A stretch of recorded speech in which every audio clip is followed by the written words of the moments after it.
It had been a slow month. Money was hard to come by, which called for a break from the normal. As I stepped out of her office, I knew I had just been given a golden opportunity. This could really be a golden opportunity. She was looking for her kid brother, and she'd heard he'd been spotted around Hollywood playing it up with the big shots. Hollywood. Now there's a place that has the glitz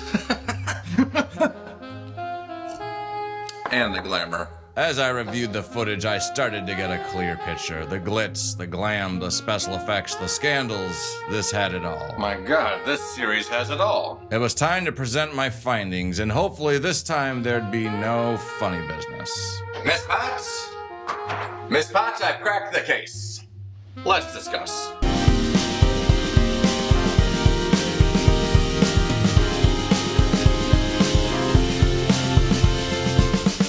Okay, so Spider-Noir is essentially a spin-off of the Spider-Verse films and brings to life a character that was voiced by Nicolas Cage and is played in this live-action series by Nicolas Cage as well. Let's try this in color. One of the things I noticed kind of right away while I was watching this series is that I don't feel like this version of Spider-Noir feels like the same version that is in the animated film. In that animated film, Spider-Noir was a version of Peter Parker, but in this series, this version of Spider-Noir is a character named Ben Reilly. In this series, Ben is very much presented as an aging superhero, and he's mostly left that alter ego behind, but he is forced to put the suit back on when a new case calls for it. Everything about this series feels like an old-timey detective noir story. You've got the voiceovers, there's characters smoking and drinking in almost every single scene, and even the villains in this series feel like they've been given a time period makeover, which is honestly really cool and adds to the immersion of that time period setting. It's pretty clear that the showrunners of this series know that sure, we can make a super awesome version of Electro, we can make a really graphic intensive version of Sandman, but that's not really gonna fit in with the time period. This series is basically taking these characters and imagining what would they look like if we had decided to make a Spider-Noir series back in the 30s. Sandman, Tombstone, and Electro, they're kind of all very unrecognizable from the characters that we've seen before. Sandman just has little blips of stuff on his face. It's really not the most convincing look, and yet that is the point. Electro is this heavy-set guy that has a very campy demeanor to him, and it works really well. The campy line delivery, the over-the-top mannerisms, these characters are very like old-style Bond cheesy. And Tombstone looks straight up like a Klingon, and I didn't like that look at first, but again, this is probably what Tombstone would look like had they imagined doing something like this way back in the day. Nicolas Cage has always been known as a very eccentric actor. People really like that about him. He's really become a very memeable actor. There's a lot of GIFs out there, a lot of memes, a lot of clips that just show some of his more over-the-top performances, and in this series, we are getting the very best of Nicolas Cage. It's almost like a greatest hits of Nicolas Cage, and it works really well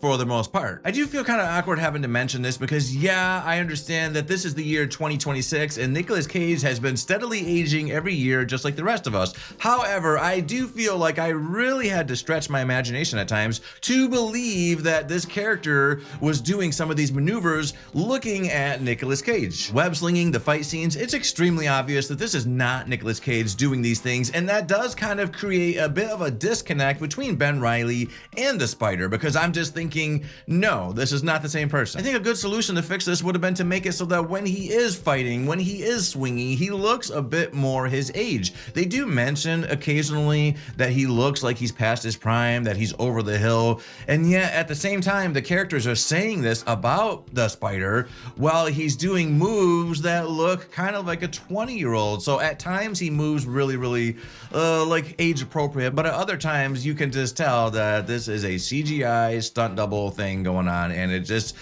doesn't seem totally believable. By the way, they never actually call him Spider-Man in this series, and from what I've read, that's actually a complicated rights issue with Sony, so there's a little Easter egg for you. Speaking of Easter eggs, I did really appreciate that this series had some Easter eggs, and one of the ones that I noticed the most right away was the character of Cat Hardy. Maybe I'm reading into this wrong, but I don't think I am. I'm pretty sure that character is named after Black Cat, aka Felicia Hardy. The supporting cast in the series is also really excellent. I thought Lamorne Morris did a great job as Robbie Robertson and Karen Rodriguez a stellar job as Janet. Both of these characters add a lot to the series, and I really enjoyed the character of Robbie Robertson. I thought it was really cool seeing him presented as a reporter, and Janet, Ben Reilly's assistant, she's awesome. She really is just incredibly easy to watch. She's got sass, she's got charm, she knows how to lay it on thick when she needs to. She gets a lot of good moments with Nicolas Cage. A lot of these actors really do. And yeah, Nicolas Cage has his fair share of strange choices that he's made in his career. He's got plenty of bad movies, but there's still something that is super iconic about the fact that this is Nicolas Cage. If I was on set, I would be pinching myself, especially seeing him dressed up as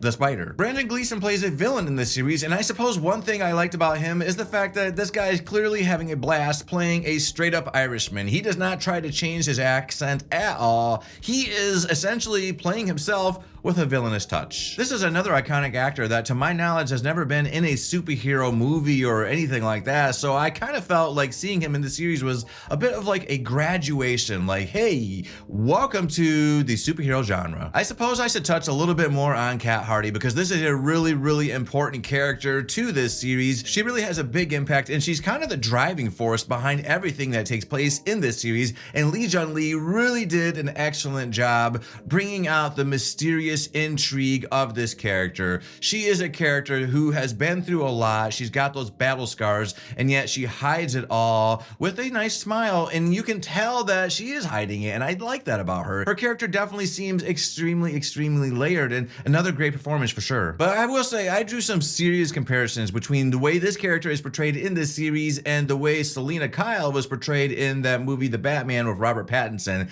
Both of them work at a club. Both of them have a close connection to the lead villain. Is it ripping that off? What do you guys think? All in all, this is a really fun series. It's not perfect. I do think that at times the plot drags a bit, and I did have a very hard time believing Nicolas Cage was doing some of these things. But those issues aside, I think this series does a really good job paying homage to the older days of Hollywood, giving us that unchained version of Nicolas Cage that we really did come for. For me, this series is earning an 8.5 out of 10. It really did deliver almost everything that I wanted from this series when it first started. It kept me entertained for the most part from beginning to end. And one more thing I have to add that I thought was really fucking cool. I thought it was so awesome that you could watch this series in black and white or watch this series in color. Giving the fans that kind of interactivity, I think, made this series feel that much more fresh and fun, and is for sure going to create some conversations. And I have to say, I am team black and white. This character was black and white when he was introduced in Into the Spider-Verse, so if you want to be authentic to what the filmmakers were hoping you would do,